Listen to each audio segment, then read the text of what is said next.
کرایہ نامہ تھانے میں رجسٹر کیوں نہیں کرایا؟ کراچی پولیس نے غیر تصدیق شدہ کرایہ داروں کے خلاف ڈنڈا اٹھا لیا۔ کورنگی پولیس نے 24 گھنٹوں میں 54 مقدمات درج کر کے 128 کرایہ داروں کو گرفتار کر لیا۔ محمد بلال خان کی رپورٹ دیکھیے۔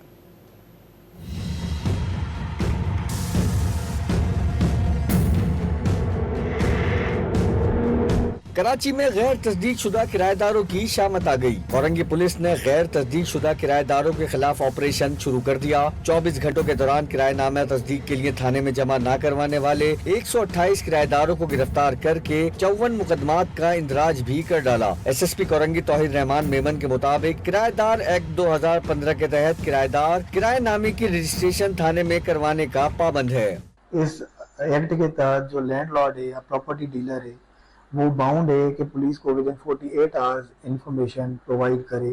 کوئی ان کے پاس اگر گیسٹ آتا ہے یا کوئی ٹیننٹ آتا ہے ان کے پاس، تو اسی حوالے سے پھر ہم نے یہ کیمپین بھی سٹارٹ کی ہوئی ہے اور ان کے خلاف کاروائیاں بھی ہوتی ہیں جو رجسٹر نہیں کرواتے یا پولیس کو انفارمیشن ٹائملی نہیں دیتے۔ ایس ایس پی کورنگی نے واضح کیا کہ جرائم پیشہ افراد ماضی میں اس طرح کی وقتی رہائش پر پکڑے جا چکے ہیں۔ اس وجہ سے سندھ پولیس کے ٹیننٹ سافٹ ویئر پر کرایہ دار کی دستاویزات کے ساتھ مکمل تصدیق کی جاتی ہے۔